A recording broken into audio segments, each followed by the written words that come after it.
The Gemara said that you could sleep in a kila.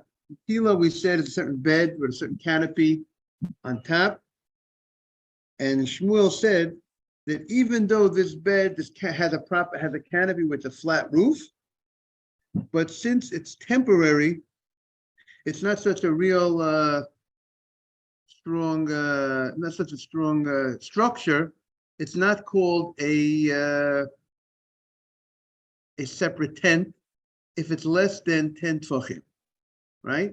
That's what we said. The issue here is that the Torah says, "Good morning, Jaime. Good morning. Good to see you back." Thank you.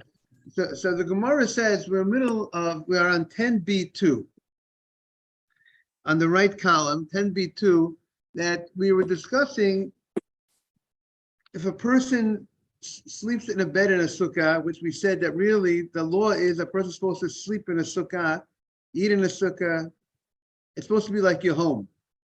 There are reasons that are given why many people are lenient today in the country that we live in, and they don't sleep. Many people don't sleep in the sukkah. I think it's definitely much more common in Israel, people to sleep in. The more common custom, I think, in Israel is more to sleep in the sukkah. That's the original law of the Gemara, is to sleep in the sukkah. But like we said, there, for whatever allowances people have today, here not to sleep in the sukkah. But when you were sleeping in the sukkah, there are certain beds that they would have that had a canopy that ran across the bed, the cover of the bed. You're sleeping on the bed, and a certain amount higher than you was a sheet that ran across. That's a kila. So that kila bed, so the Rabbi Yehuda said in the name of Shmuel, you could sleep under that kila canopy as long as this canopy is not higher than 10 tefachim. It's not a structure that there's a space of 10 tefachim. Let's say we'll call 10 tefachim in this area will be one of Yosef. That means if Morning, Rabbi. 30 and 40 inches, if the canopy and the bottom of the bed, according to Rashi, and the bed to the canopy is more than 30 inches, more than 10 tvachim, 10 tvachim is anywhere between 30 and 40 inches. So if you want to be on the strict side here, by taking the 30 inches would be strict. Sometimes taking the 40 inches would be strict, right? So here, if you say, if the space is 10 tvachim, then you cannot sleep in the sukkah. You have to remove the canopy, because that's called that you're sleeping under a tent and you're not sleeping under a sukkah. And that canopy is not kosher schach. It's not a kosher sukkah. You're sleeping under some other structure within the sukkah. That was what the Gemara stated. And then the Gemara questioned his opinion because it brought the case of sleeping in a kinof. And a kinof was also this type of bed that had some canopy on top. And the Gemara showed that even if it's not a 10 tvachim structure, even if it's less than 10 tvachim, you would not be able to be in this kinof. So that's the Gemara's challenge to Rabbi Yehuda, to Shmuel, that Shmuel said that you have a right to sleep in a kilah that has a canopy that runs across, as long as it's not structured, it's not a 10 tvachim high, not 10. And then here we said that even if it's not 10 tvachim high, you can't sleep in such a thing because that canopy will be considered an interruption between you and the schach. So what did the Gemara say? The Gemara made a distinction between a bed with its canopy that's made in a more permanent fashion and a bed with a canopy which is made not in a permanent fashion. One's called a kinof and one's called a kilah. They're different. One's a more of a temporary type of structure, and one is more of a permanent type of the poles on the side, and the way you have the sheet on top, it's more permanent by the kinof. So when it's more permanent, the Gemara says, and even if the space that the canopy is covering is less than 10 tvachim, but that's considered an interruption. That's considered you're sitting in something that's going to separate you between you and the schach, because it's some sort of structure that's more permanent. But in contrast to the kilah, which is not such a permanent type of, it's not made in such a permanent way.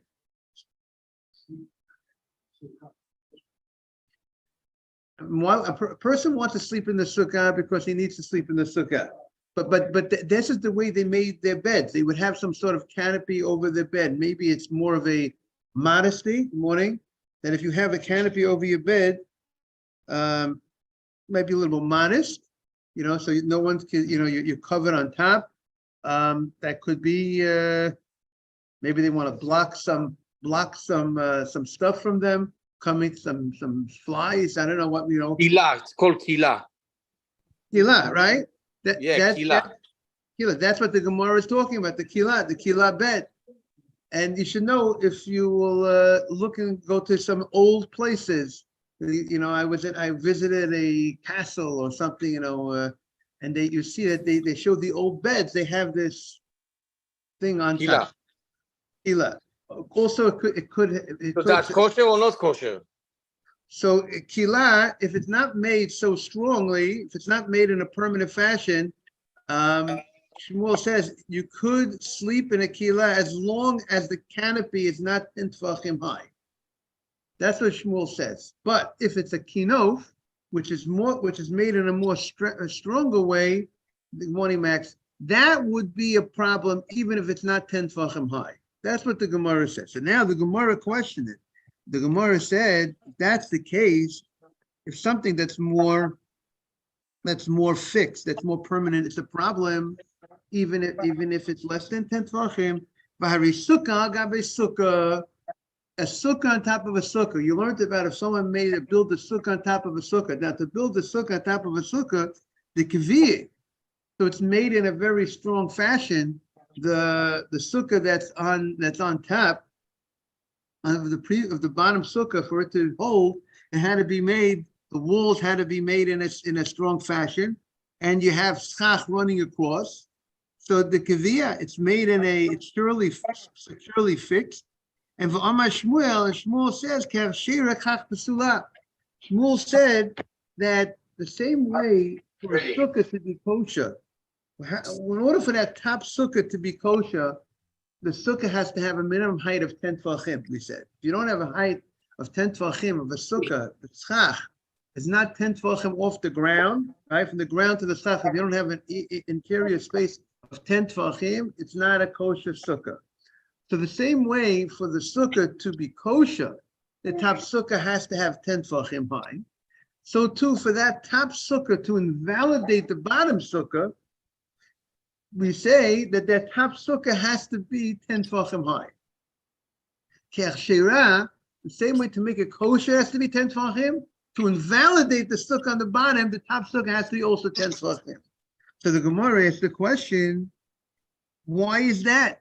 If we say that it's considered a tent, if you say that it's considered, if you have a strong structure, it's considered a hefsek, it's considered an interruption, and it's not considered you're sleeping in the sukkah, you're sleeping in some other type of tent. So the Gemara is saying, so we should say a sukkah under a sukkah. If you are sleeping in a sukkah under a sukkah, so we should say that top sukkah, as long as it's a permanent structure, even if it's less than 10 tvachim high, it should be considered a problem. It should ruin. Come on, you got to get ready. It should ruin the bottom sukkah. That's the Gemara's question. Now, so why is it? So if you're saying that it's only considered a real tent on top to ruin the sukkah on the bottom, it's only considered a real tent if the top one is 10 tvachim high. So why is it by the kinof that we say that even if it's not 10 tvachim high, that bed that's made securely and has the canopy, we say it would be considered it would be invalidate. You can't sleep in the kinof. Why is it? This is the Gemara's question. Let's make clear the Gemara's question. We see that the top sukkah to be considered a real tent to invalidate the bottom sukkah is only when it's 10 tvachim high. So why is it by the kinof that the kinof we say that even if it's not 10 tvachim high, you cannot sleep in that kinof? That's the Gemara's question. So the Gemara answers the following: Hatam l'mifsal sukkah ba'asara. Hacha, there when you want to invalidate a sukkah, meaning there you want to wound the whole bottom sukkah. You want to say that the sukkah that's underneath the top sukkah, that bottom sukkah is not a sukkah. To ruin the whole sukkah, that you need to have a real something, you have to be high, 10 tvachim high. But to ruin a small space of a sukkah, to say that a certain spot in the sukkah is not able to be used, that you don't need 10 tvachim high. Because when you come in to accomplish a greater thing, you want to invalidate a whole sukkah. A guy made a beautiful sukkah on the bottom with schach, proper sukkah. And now you want to say that the structure on top, it's going to invalidate the sukkah on the bottom because this sukkah, the bottom sukkah is under another, is not only under its own canopy, it's under a second canopy. It's under, and that's only to invalidate the bottom sukkah. You have to reach a level that that the top sukkah is really called the sukkah. When is the top sukkah called the sukkah? Only when it's 10 tvachim high. The top sukkah is not called the sukkah if it's not 10 tvachim high. It's not a kosher sukkah. So in order to invalidate a sukkah, the top sukkah has to be a real sukkah, which would be 10 tvachim high. And if it's not 10 tvachim high, it will not invalidate the bottom sukkah. But when you want to take a specific spot to make invalid, to disqualify is the right word, to disqualify a small space in the sukkah, to disqualify a guy who's sleeping in a bed in a sukkah, and we want to say you can't sleep in that bed in the sukkah because you're under a canopy, so that you don't have to have all the dimensions of a sukkah, of that canopy. That canopy could just be less than 10 tvachim high. It could invalidate. It could, and because even if it's less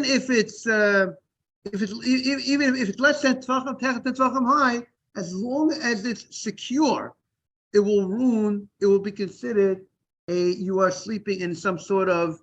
Is it because it's an interruption? It's because it's an interruption. Correct. It's considered a tent. Interruption.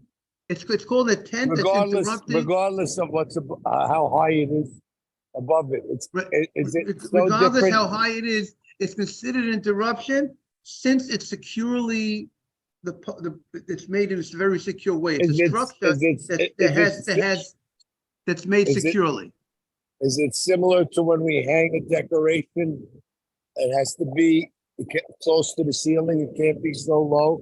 Because if it gets after 10 feet low, then it's interruption. It is in an aspect. It is similar to decorations. When the decorations come more than 4 tfachim, let's say more than a foot down from the schach, instead of being in the sukkah, you're sitting under decorations. It also exactly. I didn't know that. So the decorations can hang lower than 12 inches? About a foot. The best is this decoration not hang lower than a foot. I have to tell my grandkids. That's right. Exactly, Jaime. You got to tell them. Decoration should be within about a foot of the. I'm taking the more strict position of how to count how much the inches are. It's between a foot and 15 inches. A foot and a half. Right.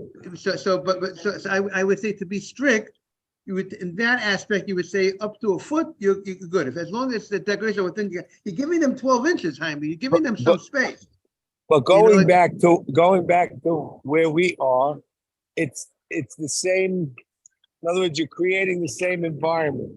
It's not about how far the top of the bed sheet is to the scarf.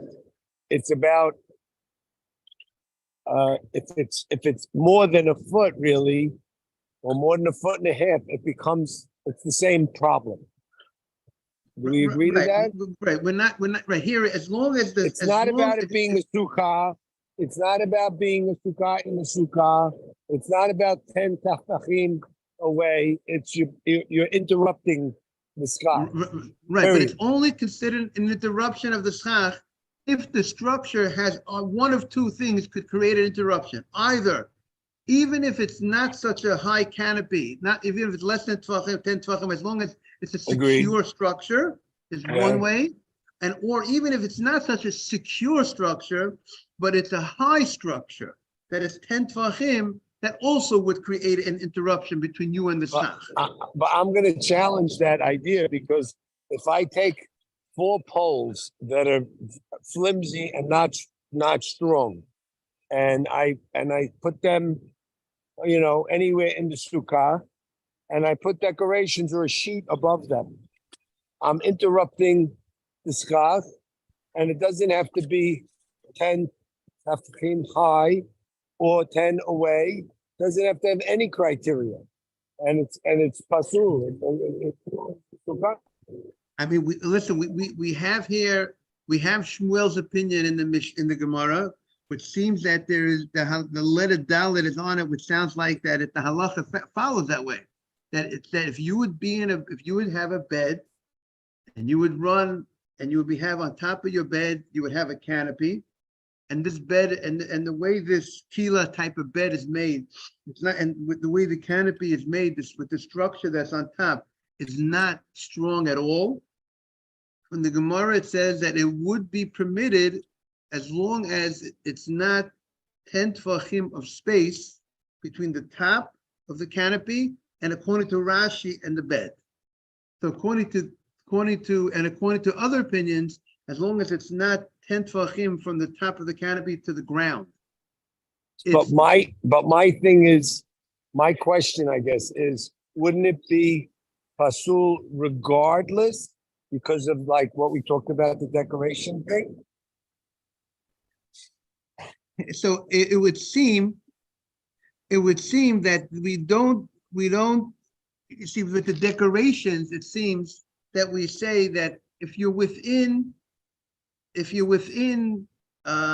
foot of the schach, it becomes part of the schach in a certain sense. You become batel, you become nullified by the schach. We look at the decorations when they're so close to the schach, like it's part of the schach. It's not a step. We don't look at it. Yeah, but you're asking. I know what you're saying, Mark. You're saying the same way that the decorations, if they're lower than 4 tvachim, they're lower than the sheet. Right. So the way here, it's the question here is this, are you sleeping in a separate, and is this tent that you're sleeping in with this canopy, is this considered, the way Rashi says, is this considered a hefsek? Is this considered a real interruption? So we're saying, the Gemara is saying, and Mark is asking, what's the difference? The Gemara is saying that if you're in a canopy, you have something else, you're under something else. You're in a canopy. As long as that canopy is not a real structure and it's not so high, we don't consider that a real, and we consider that an interruption. Now the question is, why not? That's the question, right? The question is, why is it that the decorations that come lower will be interruption, and why isn't this canopy? Hello, good morning, Morris. Why isn't the canopy considered an interruption? Right. So that's his question. So if we look at the Rashi, let's see if Rashi will address his question. We're at 10b2. 10b2.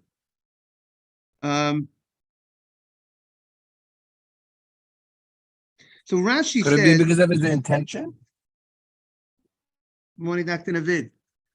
Good morning. Is it because of his intent? See, I'll tell you what Rashi says. Rashi says it's not called a tent.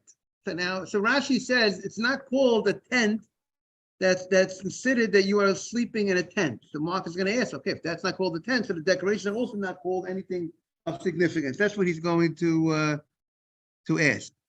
But okay, so this is something we have to think about. Why is it? This is the question we'll have overnight. We have to think about. Why is it and maybe we'll see if we'll come up with an answer. Why is it that they being under decorations that are too low, right?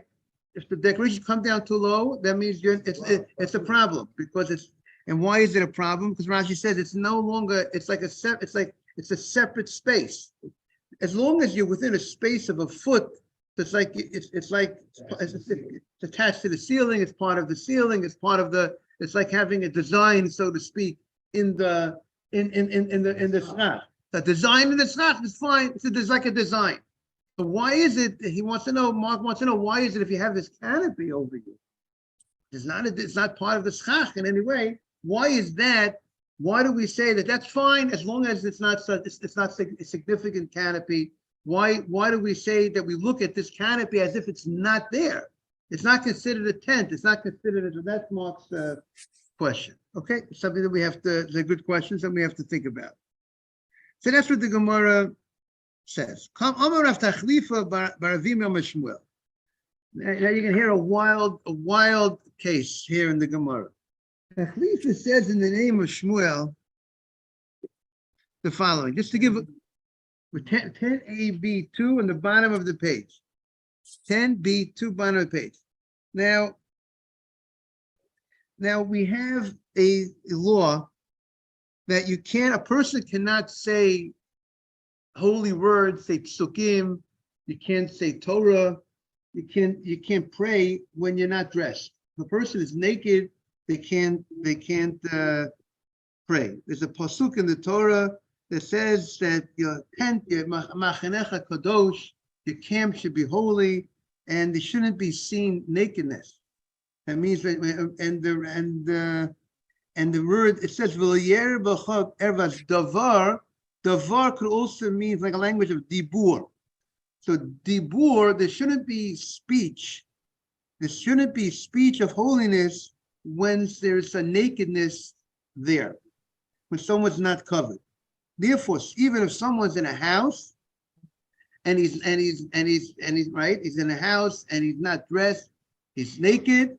It seems in the old days it might have been common for people in hot environments to sleep without clothing on, with a sheet on top. That might have been something that people might have done more common. That's perhaps people might have slept that way.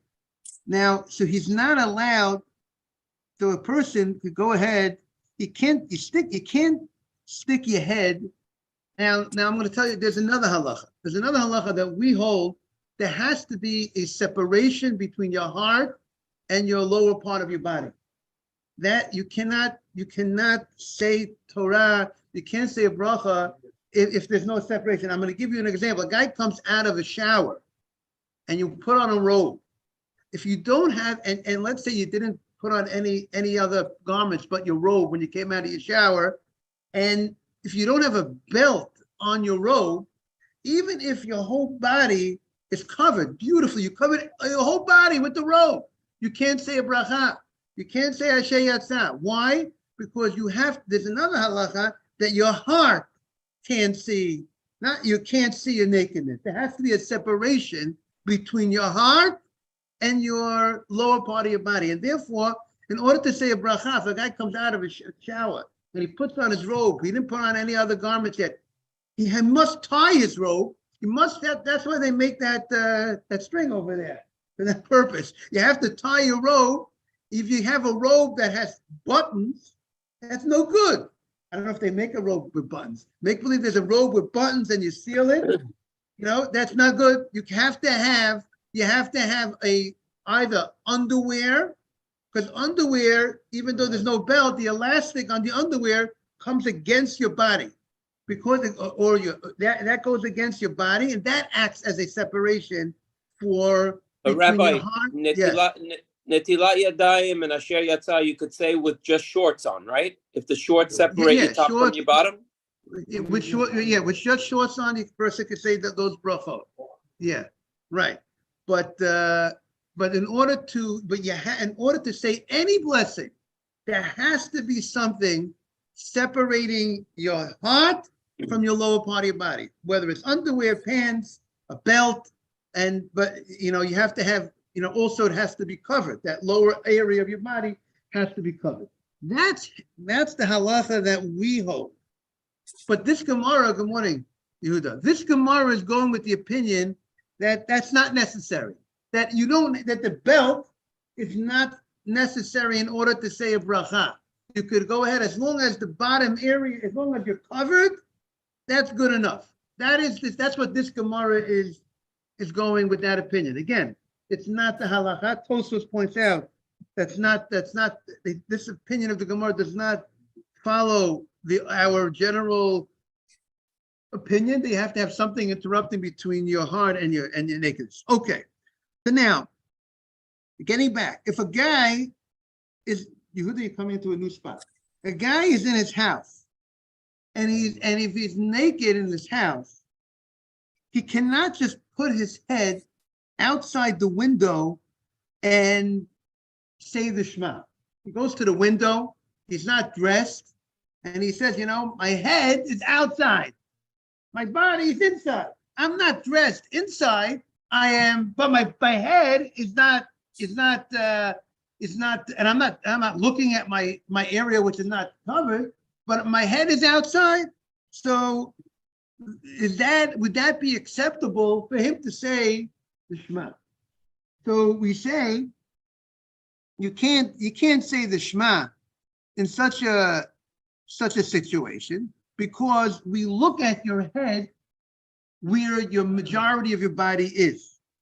And since your body is in the house, we look at that your head is in the house, and therefore you are now, it's as if you are saying the Shema in your same space where you're naked, and you're as if you're saying the same way you can't say if a person's naked, he can't go ahead and say Shema when he's naked. So too, it's the same if he's naked and his head is outside the house, it doesn't make a difference. It doesn't change. Yeah. Right, there's two things. This opinion of the Gemara is not worried about the heart. He's not worried about the heart. He's only worried about, are you in a different spot?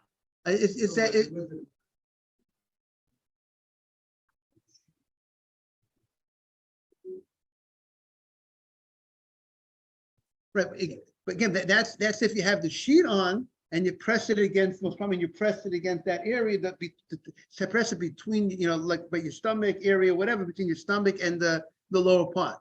But here the guy is naked, and therefore we say the fact that you stuck your head out of the window you're still considered in the same space. It's not considered that you're in a different space than you're naked. Rabbi, just can I ask a side question? What about, can you think about Divrei Torah? Technically, You're not saying a bracha. Could a person think Divrei Torah? I mean, if a person is covered, technically, if a person is covered, no, you're naked. Or I don't know that when a person's covered with a cover and then not dressed, technically, as long as their hands are clean, they could technically think Torah ideas. If they are, but again, if you didn't say Birkat Torah, you woke up in the morning, person's not dressed. If somehow a person's not there in halacha, there's a discussion: are you allowed to think Torah before you say Birkat Torah? In the morning, you're not allowed to learn Torah unless you say the bracha of Al Divrei Torah and V'harevna Shebacha Bona. Right. Let's say it's middle of the day and you're hot, you go take a shower and you're in the shower and you're thinking about like some idea that he's trying to figure out. I don't think in a shower, in a bathroom, any of those places, a person is not allowed to think Torah. The question would be wait. You're allowed or not allowed? Not in a shower, not in a bathroom. You cannot think Torah. But in a mikveh, you are allowed, because you do say blessing in the mikveh. One blessing. But you have to be certain. Okay, maybe who says it? The ladies say a blessing because they're covered by the water. Right? That's how however the ladies do it, the water there serves as a cover for them. They're not exposed when they're saying a blessing. But the ladies say a blessing. No, men don't say a bracha. Men should never say a bracha in the mikveh. Only when you're dipping dishes. dishing, of course, when you're dipping kelim, you say a bracha before you dip the kelim. But not when if a man you're dipping glass into the mikveh, you say a bracha before you dip the glass. It's a clean place. We look at the mikveh, it's not a dirty place, the mikveh. So you can say a bracha in mikveh. We don't make a bracha on it when we dip. Men dip, they don't say a bracha. Rabbi, Yes. Birkot Torah, if you go to sleep, wake up, you have to say it every time you go to sleep and wake up. Let's say you wake up 3 times in the middle of the night, but you want to go back and read or learn Torah. You have to say Birkot Torah every time you wake up? So that's a great question. It's only for righteous people like you, Chaim. No, I'm just asking. Technically, I would say, technically, I say there's room to say, if let's say if I would be that type of guy, if I would wake up at 2:00 in the morning and I slept already a certain amount that night, and if I'm getting up to learn, I would say Birkat Torah at that time. Now the question is, if I go back to sleep and I'm going to get up at 3:30 in the morning, right? That's what you're really asking, Jaime. Many times, if you go, 5 o'clock, Rabbi, to make it more difficult. 5 o'clock. Okay, but the bottom line is, for sure, I would say for sure, if you go to sleep and then you wake up in the middle of the night and you want to learn, since you have slept at night, you slept at least a half hour or so at night, and you went to sleep, I would say you should say Birkat Torah. The question would be, not during the day. He's talking about at night. At nighttime, going to sleep is considered you went into bed, you went to sleep, it's considered an interruption, and then you should say a bracha. Your question would be a good question. How many times did I go back to sleep and an hour later, when I say the bracha again? That's something that needs to be looked into. But it's definitely, I would say the first time you got up in the middle of the night was definitely should have been a hefsek. So the Gemara says, Omer Rav Tachlifa bar Avimi Amar Shmuel. Rav Tachlifa bar Avimi says the name of Shmuel. Hayashen b'kilah. If a person is sleeping in a kilah, he's sleeping in this bed, and he's a room, and he is naked. So what does he do? And on this kilah, he has this canopy on top of this kilah, and motzi rosho chutz l'kilah, and this guy, he's not dressed at all, so he's under this structure, and the commentary says, we'll see from the Gemara, the structure is less than 10 tefachim. This kilah is not 10 tefachim high. So you're in a bed. He's not dressed. What does he have on him? He has no cover on him, no sheet on him. What is he doing? He sticks his head outside this bed. And let's say this bed is, he sticks his head outside this bed. He says, V'kori Kriya Shema. He's allowed to go ahead and read Kriya Shema. Why is he allowed to go ahead and say the Shema in such a situation? Because since this kilah is not 10 tefachim high, so it's not considered its own domain.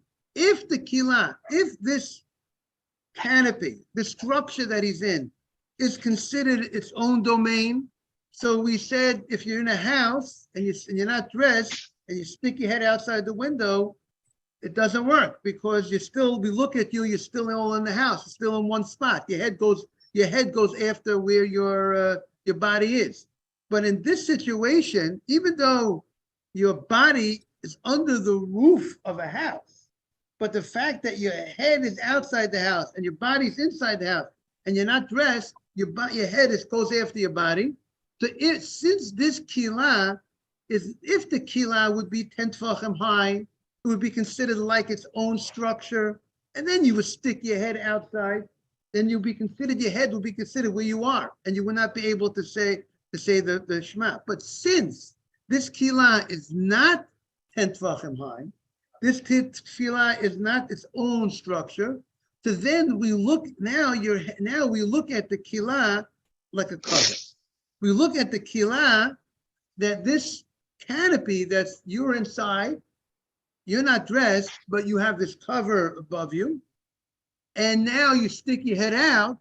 So now we're gonna treat this canopy as a sheet, as a cover. It's no longer, and therefore you're gonna. This is a big chidush, and therefore he could say the what, the Shema. Again, we But don't is he hold this still in the place. sukkah? What do you say? That's not. It's not sukkah. This is It's not a. sukkah. This is An general. independent, in general, a person's in his bed, in the kila bed, and he sticks his head outside the bed. So as long as the kila bed is not 10 tvachim high, it's not considered its own structure. So therefore, your head is not. We're not going to look at your head as part of your, where your It's body in the is. back of the car. Therefore, it's going to be considered like Can you get a the ball, sheet, please? and it would be kosher. Under So the now truck. the Gemara says the following. Meitive, I'll ask you the following question. Hayoshein bakila arum. If a person goes ahead and he is sleeping in a kila, in this type of bed, and he has he's not covered with anything, he's sleeping naked. Lo yotzi rosho chutz lekila. He should not place his head outside the kila v'yikra kriya shema. It's not good enough. He can't go ahead and just put his head outside the kila. We just said, the chidush, that if you're in a kila, you're not dressed, you could just, as long as the kila is not 10 tvachim high, you could stick your head out and say the Shema. And here it says, you can't stick your head out and say the Shema. So the Gemara says, when the kila is 10 tvachim high, when the kila is 10 tvachim high, it's considered like its own house, its own domain, like a house. Then you can't stick out your head and say the Shema, because your head goes after what do you say? The Gemara answers to say that the case that the Breita says it's no good is when it is 10 tvachim high. Meaning, the Shmuel talking when it's not 10 tvachim high. And this case is talking when it's 10 tvachim high. So that's what the Gemara is. Say it again. It's in your privacy, in your house. You're in your house. The guy's not dressed. And now he wants to stick his head outside this canopy and say the Shema. So the Gemara says it depends. If it's not 10 tvachim high, so then we'll look at this canopy as if it's a cover. If it is 10 tvachim high, then it's like we don't look at it as a cover. We look at it's like a house, and therefore your head goes after where your body is located. So the Gemara is hachinami mistavra. The Gemara says this is also very logical that the issue here is a kila that's when is it a problem?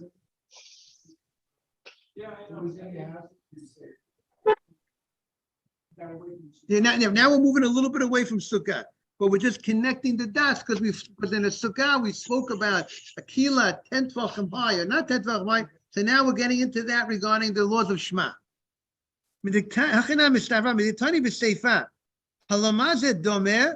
Sefer says,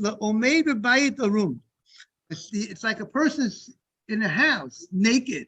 Being in a kila naked is like a house being naked.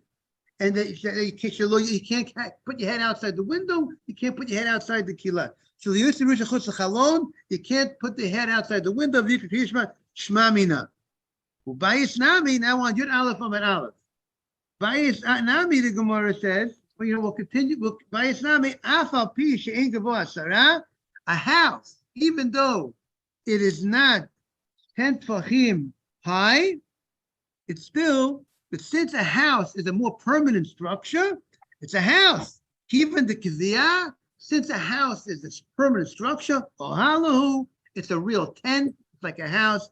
The logora mikinofos, it's not worse than the kinofos. And therefore, you can't stick your head out. Even a guy is in a house, even if it's not 10 tvachim high, if it's a small roof, it's a very low roof, but if it's a permanent structure, then if you stick your head out, you're just like you're inside the house, and you cannot say the Shema if you're not dressed in such a fashion. In a kila, you would be if it's not 10 tvachim high. Okay, have a great day. We are now on Yud Aleph and Aleph. We'll continue tomorrow. Wishing everyone a beautiful day. Thank you, Rabbi. Yom Tov. Thank you very much. Thank you. Thank you.